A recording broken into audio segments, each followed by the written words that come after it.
Episode 4 The Teac Taild. Sonic sat on a bench near the center of the knothole, with Princess Sally on his lap, holding her close. The last days of summer were upon them. Sonic looked forward to the cooling off that was sure to follow.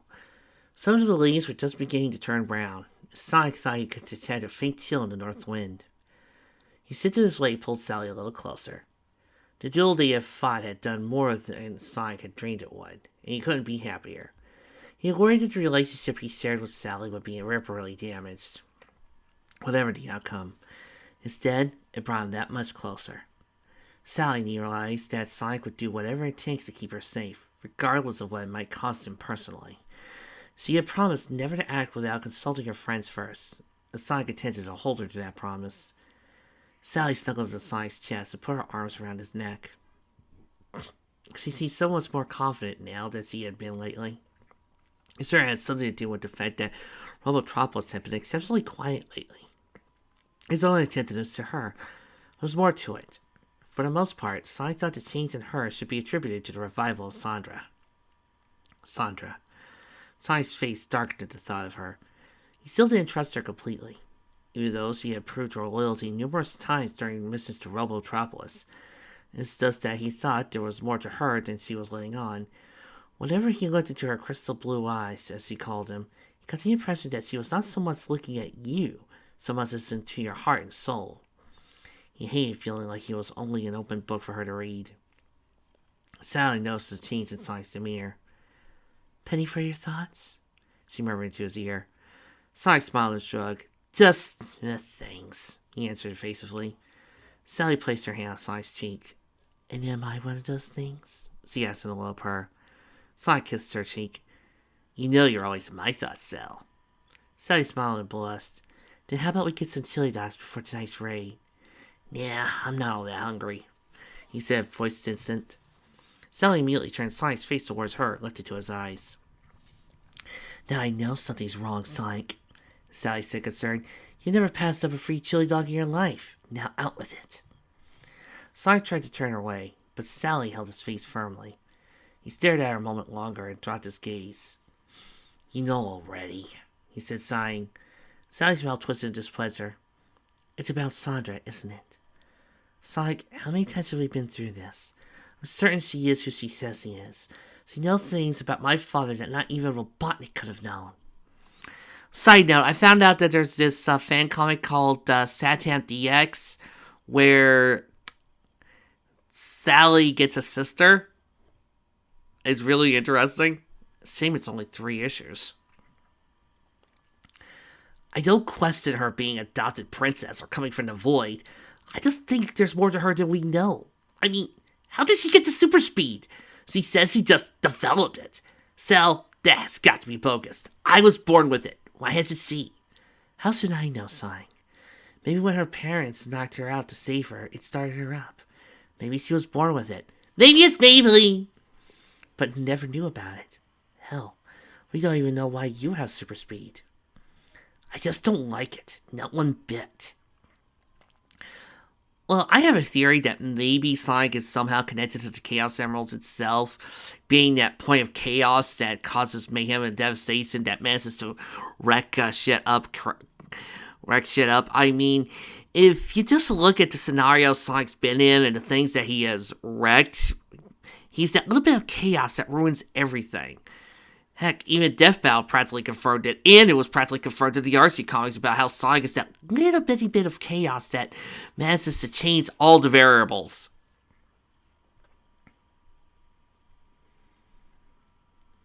The sound of approaching laughter interrupted their conversation. Tails came flying in, holding Sandra by her hands, swinging her back and forth like a swing. Sandra was wearing a light brown jumpsuit, similar to Bunny's, a pair of shorts and a vest of the same color as the jumpsuit, and a pair of light blue boots similar to Sally's. Sandra was laughing so hard, she was having trouble catching her breath.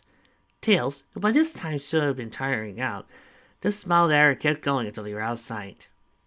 Sally found herself smiling, watching those 2 kids. Ever since Sandra had come out of her coma, she and Tails became fast friends. Tails had been especially eager to form this friendship, since there were no other animals in Knothole his age. It kind of reminded her how she and Sonic had been when they had first met. She wondered if finally the kids' relationship would turn out as hers and Sonic's had. Sally turned back to Sonic and saw a look of anger and jealousy in his face. That was gone in an instant. Her eyes lit up in sudden understanding. "That's it, isn't it?" she asked.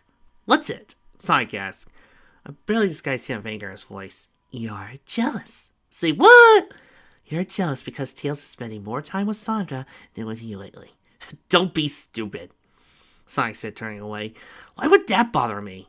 Sally smiled knowingly. "Sonic, talk to him. Tell him how you feel. Tails is starting to mature. He'll understand. Besides, it's better than him almost getting seduced by a pedophile fox. Look at you, Fiona!" "You think so?" Sonic asked helpfully. Then his gruffness returned. "This is assuming, of course, that's not even bothering me in the first place." Sally chuckled to herself. "Fine, Sonic. I'll play your game. If I were to talk to him, what would happen to the mission?"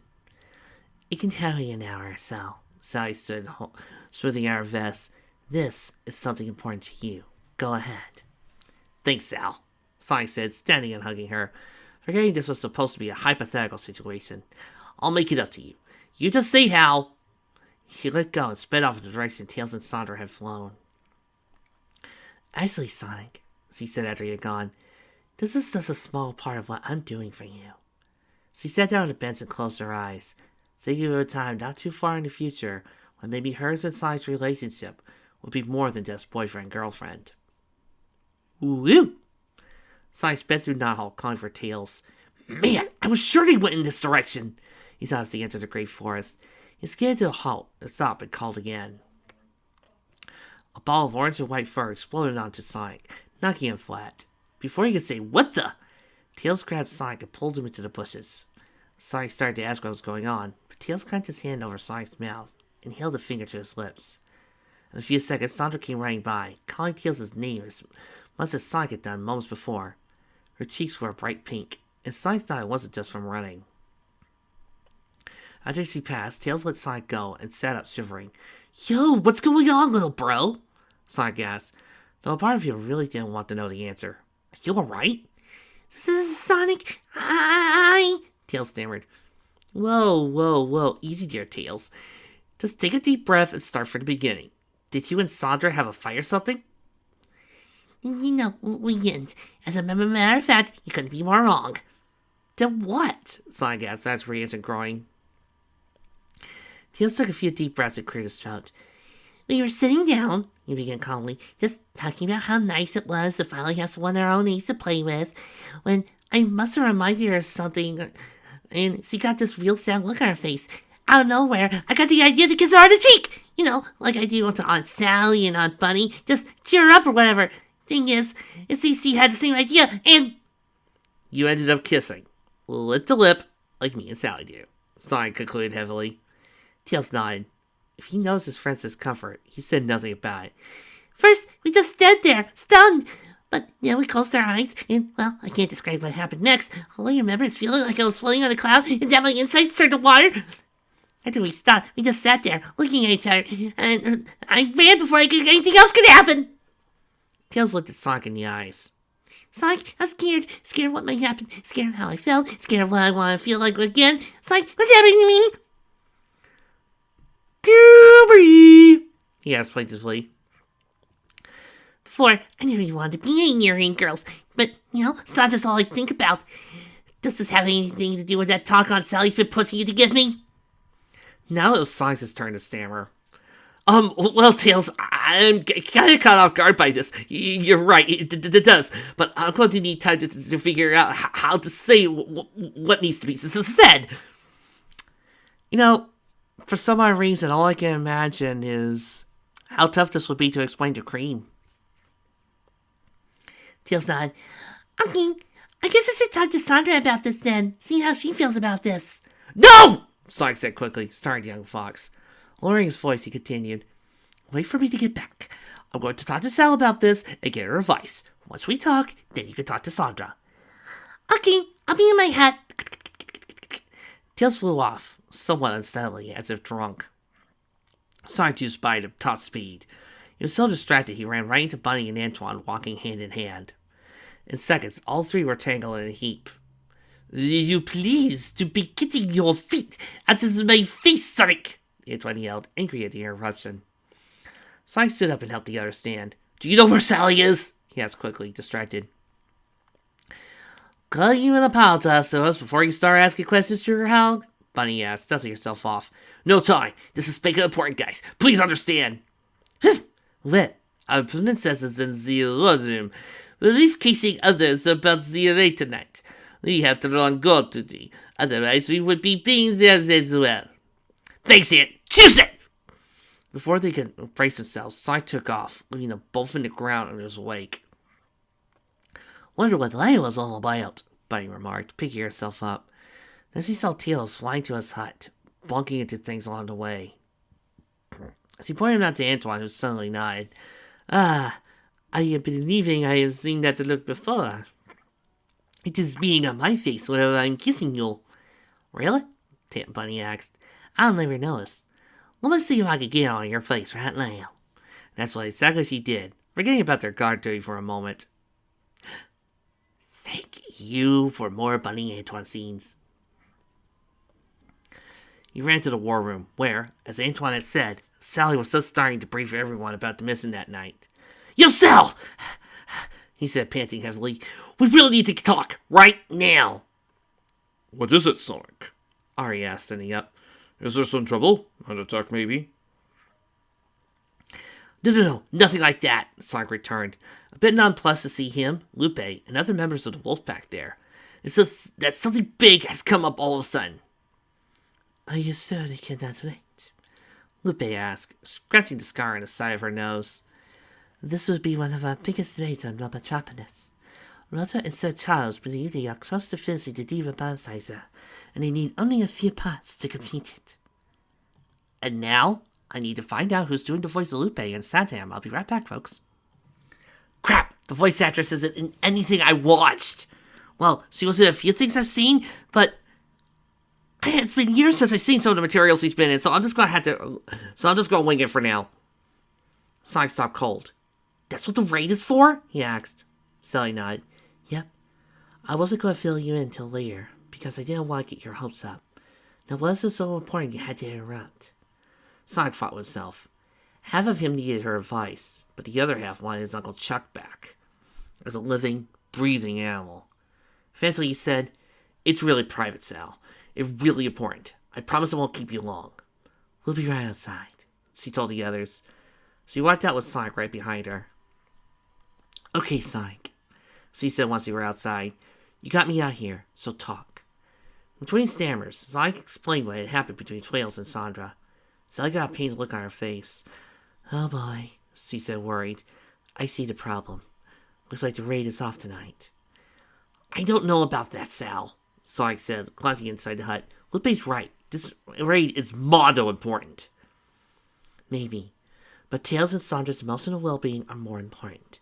You know, if you had this talk with Tails already, we probably wouldn't have had this problem now.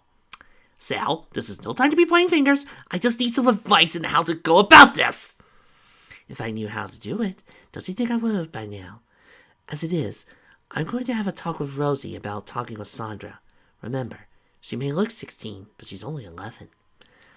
Sonic got the same idea Sally had. I don't envy you, any more than you envy me.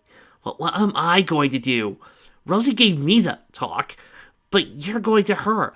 I don't want to bother Uncle Chuck about this, and there's no one else I can turn to. Calm down, Sonic. There may be a way.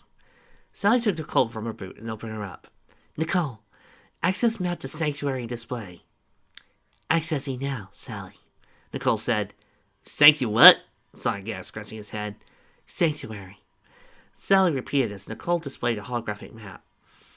It's a place known only to a very few people where they can go for peace or guidance.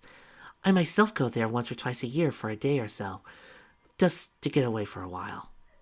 You mean someone actually lives there? Why hasn't he or she been captured or roboticized yet? Sally was about to explain, but Nicole cut her off. Displaying now, Sally, she said, with a holographic map of the great forest appeared with a red line marking the route. Again, All I'm seeing is the hololinks Nicole pointing this out. She even has a little travel guide outfit now. Sonic stared at the map. I don't know, Sal. Looks like some pretty rough territory, and it's really close to Robotropolis. You're sure someone lives there?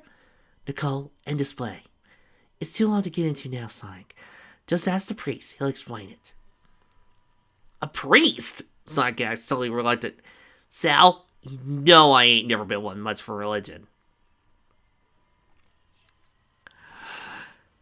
I would ask questions, but I gotta remind myself constantly that Benhurst was going to reveal that this was Earth in the future, and I can't begin to tell you how often that annoys me about that plot point. It annoyed me in Archie, it annoyed me in Ben's Purse's plans, although, to be fair, he probably could have modified it and made it make sense over Penders, and it annoys me here. I do somehow let the two worlds excuse pass by. However, it being Earth in the future does explain, and is a good handwave for why they celebrate Christmas in Metropolis, and yada yada yada. Still kind of weird. Sonic, just trust me, okay? She hands him Nicole. Nicole will guide you there, and take all the time you need. We'll wait. She kissed him softly, cutting off his doubts. Trust me. Sonic sighed and headed off, following Nicole's directions. Sally waited until he was outside and walked inside. The raid is off, she said simply. Sonic was right. This is important. If I may be so bold, Princess, Lupe said, what does this concern? It is a matter concerning my sister, Sandra. Sally smiled with delight, and how that just rolled off her tongue. No need to explain further, Ari said, holding up his hand. Anything that concerns the royal family takes precedence. Thank you, Ari. Of course, you'll all be provided with suitable lodging for the night. Now, I must go. My God, the knothole in map in Rances and Robert's head must be huge! All present bowed in acquiescence and left. Sally headed to Rosie's hut and knocked on the door. Come in, Sally, Rosie called from the inside. Sally smiled. How did you know it was me? She asked when she opened the door. Rosie smiled from a rocking chair in which she was seated. A warm smile lit up her eyes. Your nanny always knows, Princess. So tell me, what brings you here? Sally sat down in a chair across from Rosie. It seems I need to have a talk with Sandra, she said slowly. I see, Rosie said, rocking back and forth slowly. Children grow up so fast these days. I assume you came here for advice? Yes, I did. It's so hard to explain these things, especially to a child. I don't know how you ever managed to talk with all of us. It's easier than you think. You all had some experience in the subject, and I just took it there. Sally looked at thoughtful for a moment. Rosie, have you ever been in love? I mean, real love? Well, there was that time with Uncle Chuck. Oh boy, you would not believe the things we got into. Although now he has that crush on that owl that likes to take care of Sonic once in a while. Charles, we need to have a talk. Rosie leaned back in her chair. Once, long ago, when I was about your age, it was the happiest time of my life. Everyone said we were perfect for each other, and we were at that. But then he suddenly called away by something he could not discuss with me. My family moved to Robotropolis soon after, and I never saw him again. It was called the Ship of Dreams, and it was. How sad. I'm sorry for dredging up old memories. That's quite all right, Rosie said, clapping her hands briskly. But now, let us deal with your problems, Sally. Meanwhile, one of these days, I gotta get used to this scene change with blast. Sonic ran through the great forest, unsure of where he was. Every so often, Nicole would call out direction chains, and Sonic wondered where he would reach this place. Soon enough, though, he arrived at a small clearing that looked very empty at first. At Nicole's urging, he went into the clearing, A large, magnificent turret suddenly appeared out of nowhere. Sonic stopped abruptly, regarding the building in awe. He stared open-mouthed at the marble sculptures which adorned the top of the otherwise bare walls of the turrets. Not even ivy grew upon them. He silently admired the large stained-glass windows depicting scenes from various holy books of Mobius. 3 large oaken double doors stood at the top of a flight of marble stairs. "Yo, Sonic," Nicole said, "you're going to catch flies if you keep your mouth open like that." Sonic paid her no mind. He felt an overwhelming sense of peace now. Sally understood what Sally meant. No one could cause any trouble here. No one would even want to. For the first time since being in Knothole, Sonic felt totally and unconditionally at ease. The central doors opened, and a robed figure walked out. He walked slowly, hands clasped in front of him and his head bowed. His face was hidden by the cowl, which he kept down low, so Sonic couldn't even determine what type of animal he was. He began to feel a little uneasy about this, but it was soon quelled by the peace he had felt earlier. The figure continued walking until he stood in front of Sonic. From how his hood moved, Sonic guessed the figure was looking very much intently. Sonic didn't like it, but he opened his mouth to say something. The figure cut him off. "Greetings, Sonic Hedgehog," he said in a deep but aged voice. "I've been expecting you for some time now." "You know who I am?" Sonic asked, absentmindedly closing up Nicole and placing her in his backpack. "Sonic, you're the main character of this franchise, probably the biggest hero in all of Mobius. I'm surprised the world doesn't know your name, and it's illegal to make merchandise off of you in Robotropolis." "I have been spending over 10 years trying to eliminate this hedgehog, and you are wearing his merchandise!"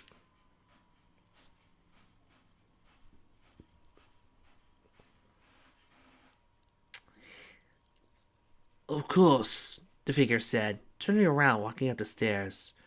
"I know many things about you, the least of which is your name." "How do you mean, Father?"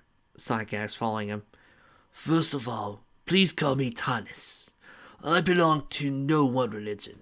I just serve the Almighty." He opened the doors that allowed Sonic to pass. "Secondly, many people have visited this sanctuary. Princess Sally and Dr. Robotnik, for instance. And I have heard much about you." "Robotnik was here?" Sonic asked slightly.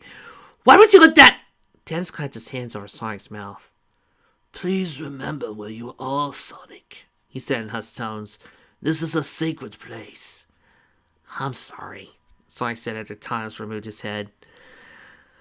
"I just can't believe you allow him in here, and that he wouldn't try to capture you." Tanis sat down on one of the many stone benches and motioned for Sonic to do likewise. "Have you ever heard of the Covenant of Teac Taild?" Sonic shook his head as he sat down.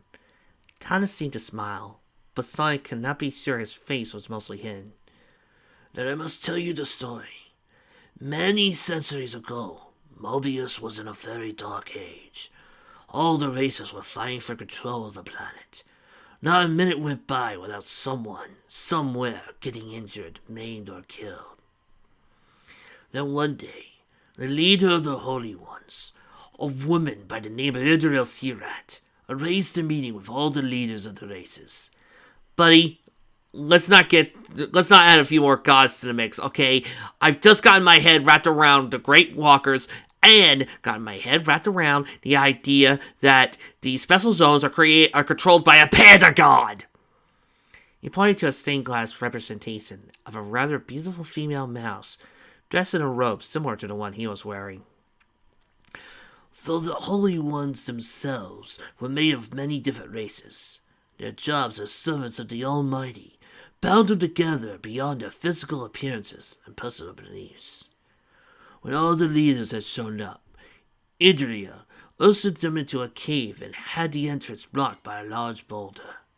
She then told the leaders that the Almighty had come to her in a vision, and told her that it was her duty to stop the bloodshed. She asked all the leaders to come up with ideas how to accomplish this, and she called them one by one, adding that whoever could get with all the others to agree to their plan would become ruler of Mobius by the will of the Almighty. All the leaders had ideas, but none close to being approved. They would all be debated and argued for days on end, but always refused. Then it was the leader of the Chipmunks' turn, a man by the name of Tonic Acorn. Acorn? Sonic asked. Then that means... Yes, this man was Sally's ancestor. He said that though he did not know how to stop all the bloodshed, he knew it was something that might at least be a part of it. Such that you are now seated in a holy cave, and not one fist fight or other physical combat had broken out. He suggested they make an official pact never to fight on holy ground or in the presence of a Holy One. This way, anyone could seek peace or guidance at any time without fear of harm.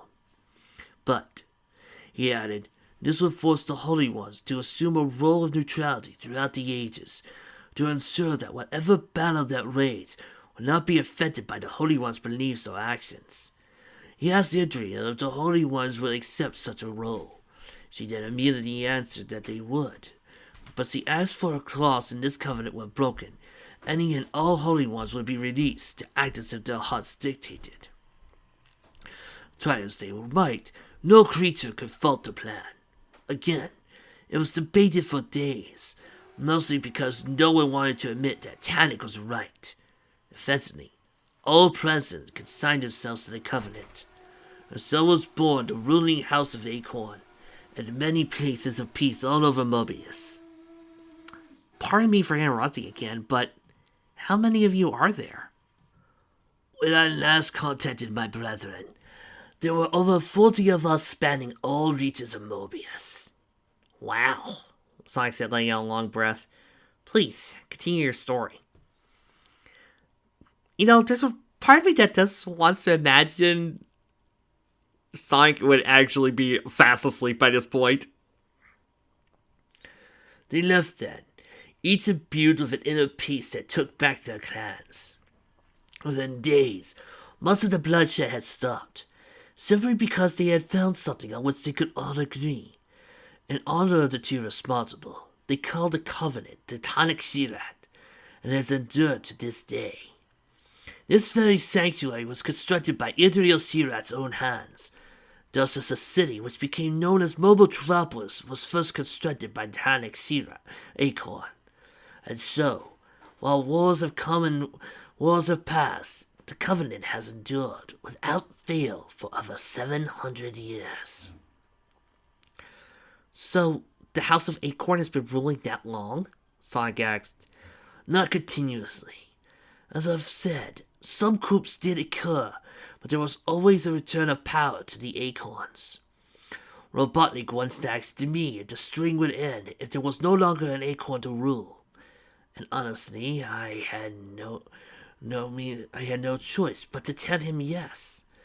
But I did not know he had planned for the king. It's not your fault. You did what you thought you had to. Ain't no one gonna fault you for that.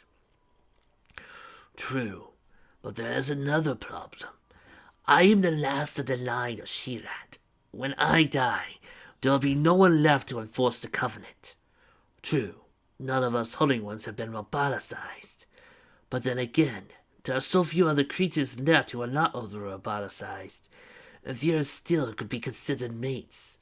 Eventually, all the lines of the Holy Ones will die, and there'll be no more covenant.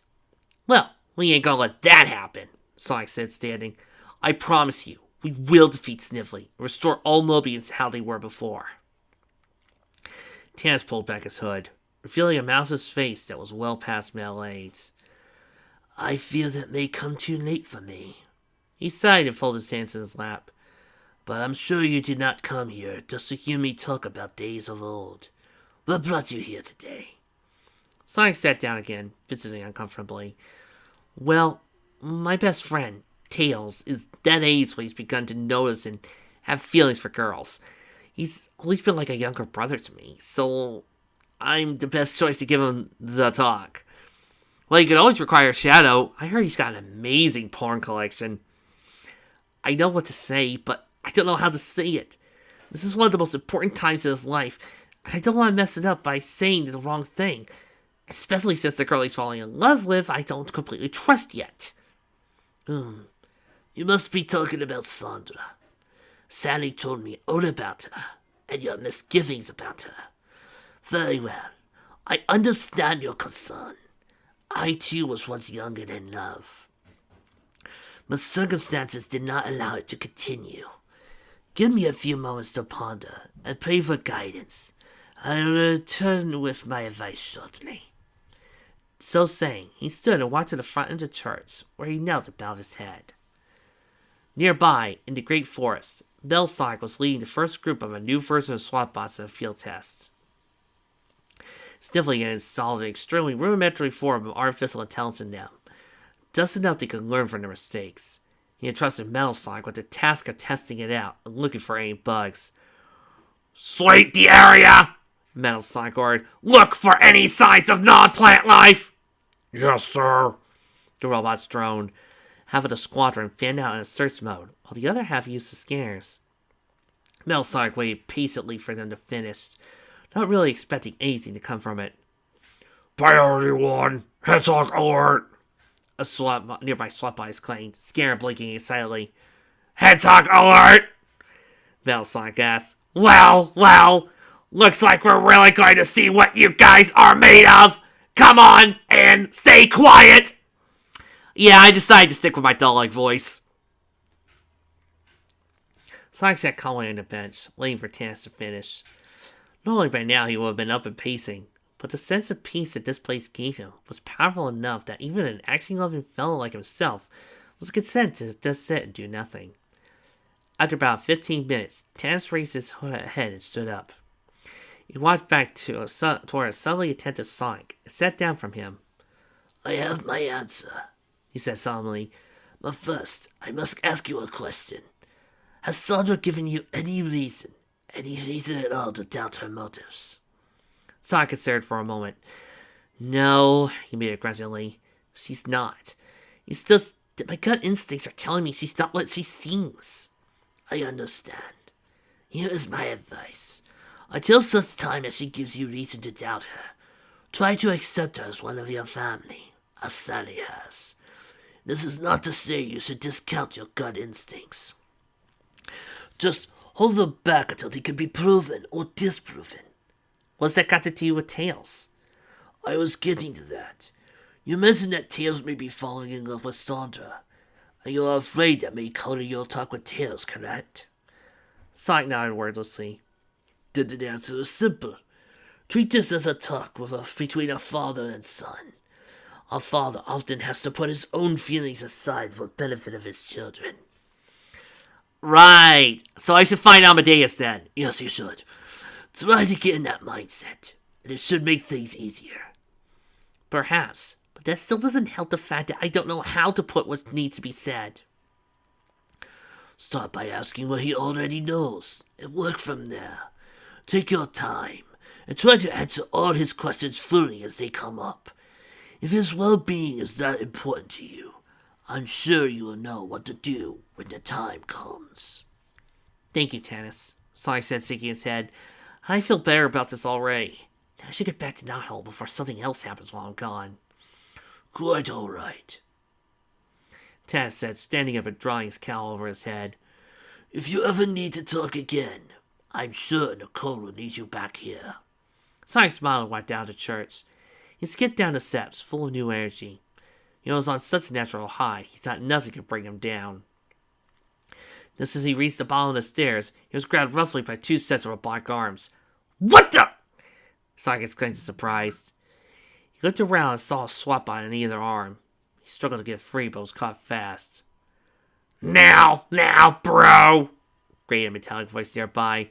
"There's no use struggling. We got you, and we got you good." Who are you? Sonic asked, still trying to get away. "Oh, I think you know," Metal Sonic said, stepping into view.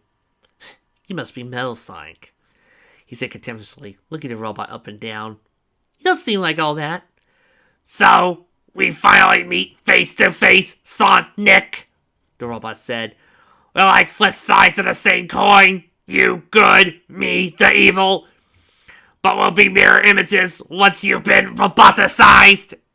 Thanks for the offer, but no thanks. God, just it! Sonic started revving up his legs, ready to blow these guys away with a supersonic boom. Not so fast! Metal Sonic said, attaching 2 metal bands to Sonic's legs. Immediately, Sonic's legs hung motionless. Ugh. What did you do to me? Sonic yelled, fully frightened for the first time in his life that he can remember.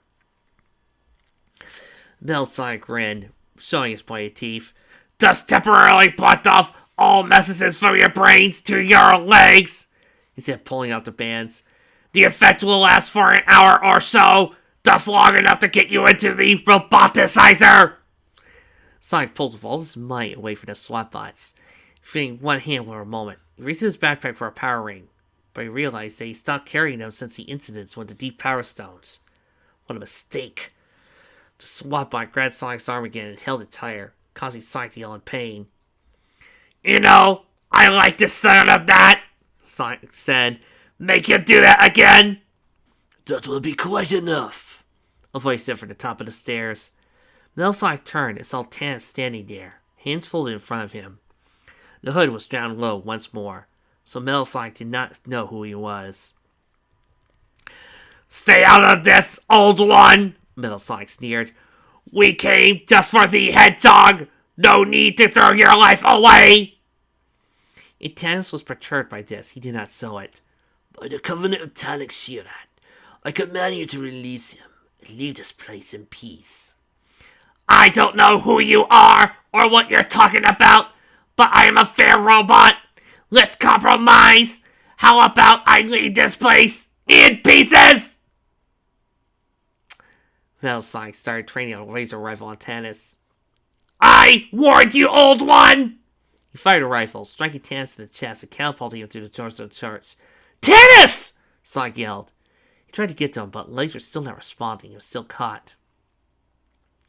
So much for him, Metal Sonic said casually, turning around. Now then, let us get back. Uh-oh. The dark clouds appeared from nowhere, covering the sky in an instant. A lightning flashed and thunder cracked, drowning out Metal Sonic's voice. A booming voice came from within the church. I said, let him go! Lightning arced from the sky, striking all the SWAT bots and reducing them to ash in seconds. Tanis reappeared at the top of the stairs, who were buoyed around him as he was standing in the tornado. Tell your leader, Snively, that the covenant of the Tanis Shi has been broken, and I am on the side of the freedom fighters. Let him fear what's that he has unleashed. He pointed at Metal Sonic, and the robot was thrown backward into the air, straight towards Robotropolis as if by an explosion. Tanis ran to Sonic's side. Are you okay, Sonic? He asked. I can't move my legs, he said, struggling to stand, but only managing to sit up. What just happened here?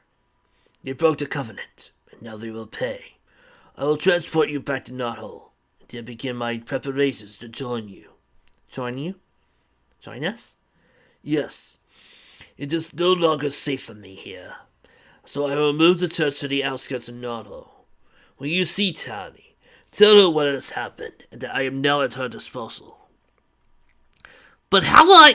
Sonic was cut off as he was surrounded by a swirl of wind, found himself solidly on the floor of Sally's hut. Sally, Rosie, and Sandra had been sitting around a table, each with a serious expression on her face. Sally and Rosie had just finished giving Sandra the talk, or making sure she had no questions. Though her maturity had shown itself during the talk, Sandra's face was bright red, and her eyes were more brilliant than usual. Goodbye, childhood! But the still came to a halt when Sonic appeared suddenly. The three females ran to Sonic at once. What happened, Sonic? Sally asked, concerned. Sonic groaned and pushed himself to the same position. Ugh, I was attacked at the church by Metal Sonic, he said weakly. He did something to my legs. I can't move them. Sally took Nicole from Sonic's backpack and opened her up. Nicole, scan Sonic's legs for any damage. A beam shot out from Nicole and gave Sonic's legs the once over. All neurological function in the lower extremities have stopped, Sally. Nicole noticed. The effect is temporary. It should not last for more than a few seconds. For more than a few hours. I repeat, I'm just seeing a huddle Lynx Nicole in a little nurse's outfit. It looks adorable. Come on, Sonic, Sandra said, hoisting to his feet and onto her shoulder. I'll get you home. She took off, leaving behind and astonished Rosie. That girl is quite strong, Rosie remarked. Sally was too preoccupied to notice. If Sonic was attacked, then the Covenant was broken. She ran after Sonic and Sandra, mind racing with the possibilities. Rosie calmly walked over to Sonic's hut, after restoring the damage the speedsters had done to Sally's hut. Everyone is in such a rush these days, she thought. I just hope they haven't forgotten how to step back and take in the whole picture once in a while. Back at the church, Tanis nodded to himself. The balance has shifted, and I must prepare to go. Let me gather what I need. He walked off to the forest, never noticing the black-clad figure that had detached himself from the shadows of the church and walked to the front doors. The figure sighed as he surveyed the damage done. Well, Snively, he said in a voice of what could be considered a Japanese accent. You've really done it this time. He started fixing the doors and moving quickly as he could. Over at Robotropolis, Snively was feverishly examining the radar screens, searching for any sign where his latest SWAT patrol could have gone. They couldn't have just disappeared, he thought. And besides, Metal Sonic was with them. He would have informed me if they had fallen under attack. Just then, a loud crashing was heard above him as Metal Sonic fell through the roof, nearly missing landing on Snively. Snively turned to face the robot with a snarl yell. Metal Sonic, report! He commanded, once he had calmed down. Metal Sonic got to his feet sickly. We almost had the hedgehog, he said, but this old man in black robes interfered. He asked to swap us and literally made me fly here. Snively's eyes widened in terror. Turn around and open your access panel, he said. Metal Sonic complied, and Snively was soon hooked up and searching for the robot's database. Damn, he exclaimed, finding out he was looking for. Guard this room, he said, unhooking the mainframe from Metal Sonic. And don't let anyone come in.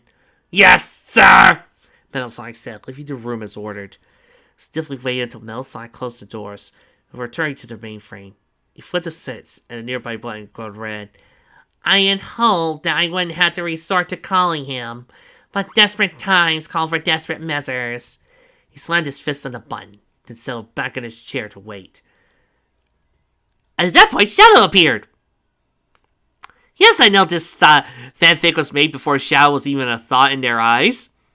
I don't care. I personally think that almost any bad Sonic fanfic would be improved by the appearance of Shadow.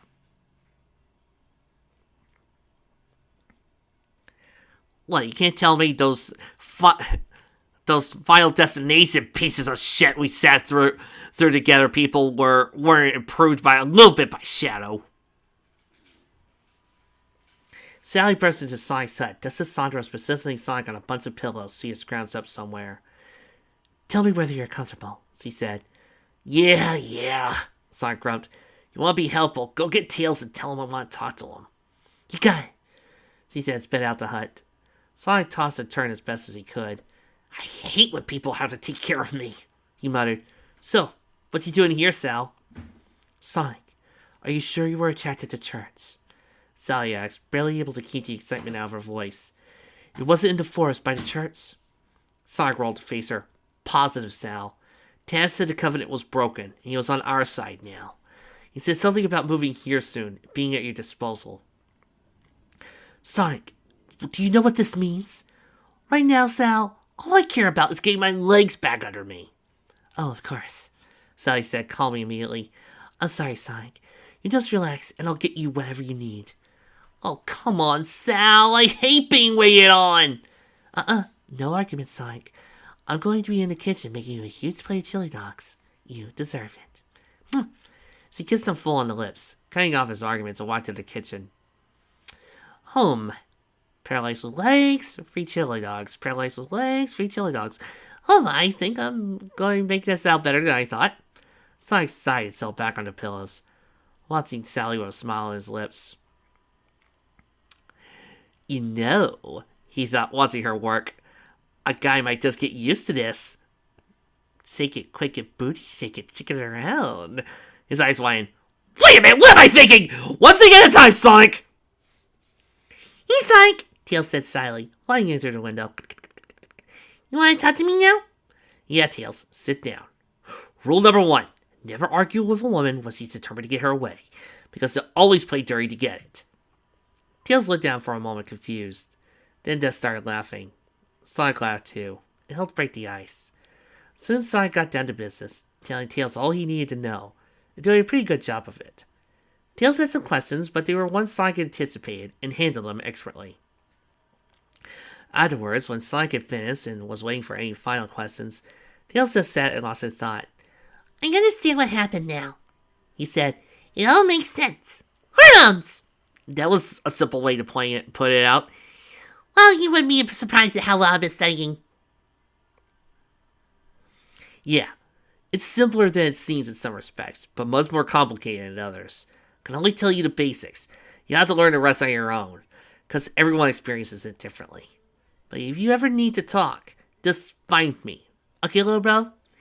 Or you can find Shadow. Shadow's got a nice collection. Or you can find Shadow. Yes, we all know about his massive collection. And proud of it. Of course, Sonic.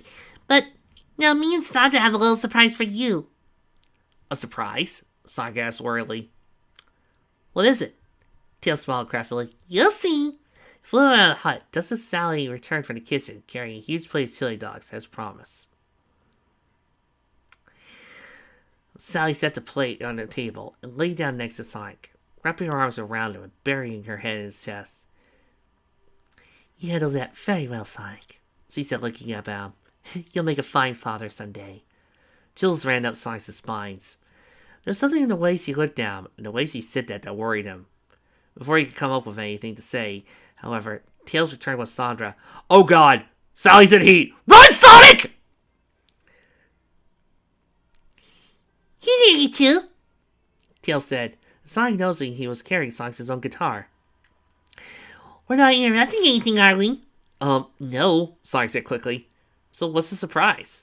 Sandra walked in and took Nicole from Sally's boot. Nicole, she said, I'll bring her up. Upload file Sonic Boom 1 and prepare to play. Ready, Sandra. Tails strapped onto the guitar and played her a few chords, warming her up. Sonic was impressed. Tails had learned his lessons well.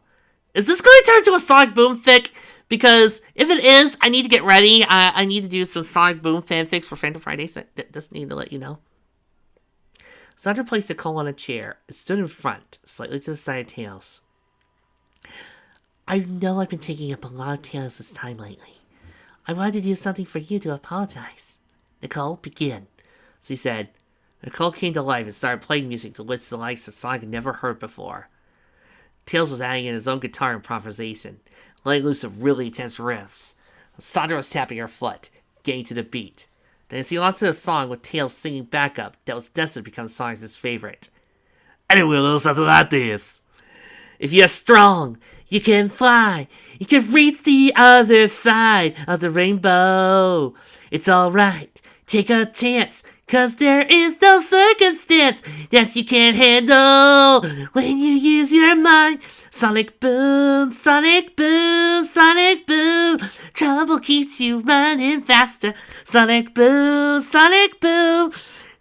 Your world in motion.